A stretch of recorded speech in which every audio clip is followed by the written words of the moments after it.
14వ అధ్యాయము గుణత్రయ విభాగ యోగము. ఓ ఆచార్యదేవా, నేను మీకు జేజేలు పలికెదను. దేవతలందరి యందు మీరే శ్రేష్ఠులు. బుద్ధి అనడి ప్రభాత సమయపు సూర్యుడు మీరే. ఆత్మభావనను మీరే సాక్షాత్కరింపచేసెదరు. ఈ నానా స్వరూపములుగా గల పంచభూతాత్మక సృష్టి తరంగములు లేచిడి సముద్రము మీరే. మీ ఇట్టి స్వరూపమునకు జేజేలు. ఓ దుఃఖిత బాంధవ, అఖండ కృపా సముద్రుడవును శుద్ధమగు ఆత్మవిద్యకు ప్రియమైన ప్రభువునకు గురుదేవా వినుడు. మిమ్ము కాంచని వారికి ఈ మాయా విశ్వమును మీరు చూపింతురు. వారి పట్లనే ఈ నామరూపాత్మక వస్తుజాతమును ప్రకటింతురు. పరుని దృష్టికి భ్రమను కలిగించుటనే కనికట్టు అందురు. కానీ మీ అద్భుతమగు కౌశలము ఎట్టిదనినా మీ స్వరూపమును మీరే స్వయముగా మరుగుపరచెదరు. ఓ గురురాజా, మీరే ఈ విశ్వమునకు సర్వస్వమునై ఉన్నారు. ఇదంతయు మీ నాటకమే. మీరు కొందరికి మాయను తోపింపచేతురు, మరికొందరికి ఆత్మబోధ కలిగింపచేతురు. మీ ఇట్టి స్వరూపమునకు నేను నమస్కరించుచున్నాను. ఈ జగత్తున అప్ అనగా జలము అనుదానికి మీ శబ్దముల వలననే మాధుర్యము ప్రాప్తించినదని నా బుద్ధికి తట్టుచున్నది. భూమికి ఓర్పు ఎనడి గుణము మీ వలననే లభించినది. సూర్యుడు చంద్రుడు మొదలుగా గల ఈ జగత్తున ఉదయించడి తేజోవంతులగు సిపాయిల తేజమునకు మీ ప్రతిభ వలననే తేజస్సు లభించుచున్నది. వాయువు యొక్క చాంచల్యము కూడా మీ దివ్య సామర్థ్యమే. ఆకాశము కూడా మిమ్ము ఆశ్రయించియే ఈ దాగుడుమూతల ఆటను ఆడుచున్నది. సారాంశమేమనా, మీ సామర్థ్యము వలననే ఈ మాయ ఎంతయు జనించును, జ్ఞానమునకు దృష్టి లభించును. ఈ రీతిని వేదములు కూడా మిమ్ము వర్ణించి అలసిపోయినవి.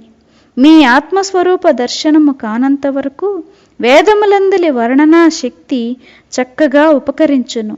కానీ ఆత్మస్వరూపమునకు సమీపమున గల మజిలీని చేరగనే వేదములు నేను కూడా మూగవాళ్లమై ఒకే పంక్తి యందు కూర్చుందుము. నలువైపులను సముద్రమే వ్యాపించియుండి ఒక్క బుద్భుదము కూడా విడిగా కనిపించనప్పుడు పెద్ద పెద్ద నదుల జాడలు తీయుటనే మానివేయవలెను. సూర్యుడు ఉదయించినప్పుడు చంద్రుడు మిణుగురు పురుగు వలె కాంతిహీనుడగును.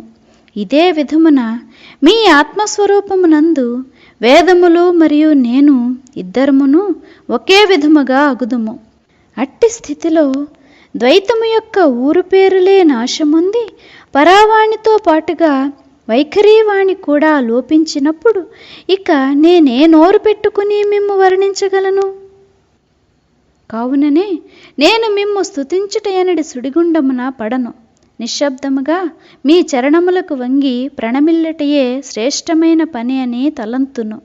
కానవో గురుదేవా, మీరే స్వరూపముదనైనా ఉందురుకాక, నేను ఆ స్వరూపమునకే వందనములు అర్పింతును. ఓ ప్రభు, నేను ఈ గ్రంథరచన మొనర్చుటలో సఫలుడనగునట్లు నన్ను అనుగ్రహింపుడు. ఇక మీరు మీ అనుగ్రహమనడి మూలధనమును తీసి నా బుద్ధి అనడి సంచిలో దానిని నింపుడు. నాకు జ్ఞాన పదవిని లభింపచేయుడు. దీనిని ఆధారముగా కొని నేను వ్యావహారికముగా ముందుకు సాగెదను. మహాత్ముల కరణములకు వివేక వచనములనడి కర్ణభూషణములను ధరింపచేతును. మీరు గీత యొక్క గూఢార్థ భాండారమును తెరచుడు. ఇది నా వాంఛ. నా నేత్రములకు మీ కృపయనడి దివ్యాంజనమును పెట్టుడు. మీ నిర్మల కరుణా సూర్యుని నా బుద్ధి నేత్రములు చక్కగా వికసించి సాహిత్య సంపద స్పష్టముగా కనిపించసాగు విధమున ఉదయింపచేయుడు. ఓ స్నేహితులందరి యందును శ్రేష్ఠుడా, మీరు స్వయముగా వసంతకాలముగనై మీ ప్రభావముచే నా బుద్ధి అనడి లతయందు శౌర్యమనడి ఫలములను కాయింపుడు. ఓ మహారాజా, మీ ఉదారముగు కృపాదృష్టిచే నా బుద్ధి అనడి గంగానదిలో తత్వసిద్ధాంతరంగములనడి వరద మిక్కుటముగా వచ్చు రీతిని వర్షింపచేయుడు. విశ్వమునకు విశ్రాంతి స్థలముగు ఓ శ్రీ గురుదేవా, మీ అనుగ్రహమనడి చంద్రునిచే నాకు స్ఫూర్తి అనడి పున్నమును ప్రాప్తింపచేయుడు. ఆ పూర్ణిమ దర్శన మొగుటతోడనే నా జ్ఞానమనడి సముద్రమున వచ్చెడి పోటు వలన నా నవరస స్రోతస్సులు పూర్తిగా నిండి పొంగులు పెట్టుచు బయటకు పొరలి ప్రవహించునట్లా అనుగ్రహింపుడు. ఇదంతయు విని గురుదేవులిటుల అనిరి, ప్రార్థన మొనర్చుట ఎనడి నెపముతో నీవు నన్ను స్తుతించనారంభించితివి. ఇక ఈ వ్యర్థమగు స్తుతులను కట్టిపెట్టుము. జ్ఞానమనడి సుగంధముచే నిండియున్న ఆ గ్రంథమును కొనసాగించుము. నాకు గల ఉత్సుకత్వమును వ్యర్థముగా త్రెంచివేయకుము. శ్రీ గురుదేవులు సెలవిచ్చిన ఈ పలుకులను విని జ్ఞానదేవులు ఇటులంటిరి, అదేమి మహారాజా, మీరిటుల ఎప్పుడు సెలవిత్తురాయనియే నేను ఎదురుచూచుచుంటిని. గరిక మొక్కకు స్వాభావికముగానే చావు లేదు. పైగా దానిమీద అమృత బిందువులు కూడా పడినచో ఇక చెప్పవలసినదేమున్నది? ఇచ్చటి పరిస్థితి కూడా అదే విధముగా ఉన్నది. అయినను నేను మీ కృపాప్రసాదము వలన విపులముగను స్పష్టముగను మూల గ్రంథమందలి శబ్దములను వివరింతును. కానీ నాకొక్క కోరిక కలదు.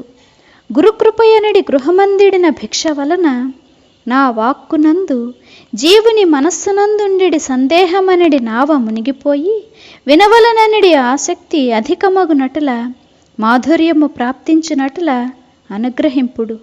అస్తు. గడచిన 13వ అధ్యాయమున శ్రీకృష్ణుడు అర్జునునకు క్షేత్రము యొక్క క్షేత్రజ్ఞుల యొక్క సంయోగము వలన ఈ జగన్నిర్మాణ మగుచున్నదని చెప్పియున్నారు. గుణసంగము వలన ఆత్మ సంసారి అగుచున్నది. ప్రకృతి చేత చిక్కుట వలన ఆ ఆత్మ సుఖ దుఃఖములను అనుభవించుచున్నది. తన కైవల్య స్వరూపము వలన ఆ ఆత్మ గుణములకు పూర్తిగా భిన్నమైనదై ఉన్నది. ఇట్టి స్థితిలో ఈ అసంగునకు సంగప్రాప్తి ఎటుల కలుగుచున్నది? ఆ క్షేత్రజ్ఞుడు సుఖ దుఃఖాదులను ఎటుల అనుభవించవలసి వచ్చుచున్నది? క్షేత్రము క్షేత్రజ్ఞుడు అనగా పురుషుడు ప్రకృతి ఎటుల కలియుదురు? గుణములెన్ని? వాని స్వరూపములెట్టివి? అవి ఎటుల బంధకర్ములగును? గుణాతీతుని లక్షణములేవి? ఈ ప్రశ్నలన్నింటికి ఈ 14వ అధ్యాయమున జవాబులివ్వబడినవి. ఇక ఈ విషయములను గురించి వైకుంఠపతియగు శ్రీకృష్ణులు ఏమి చెప్పిరో వినుడు.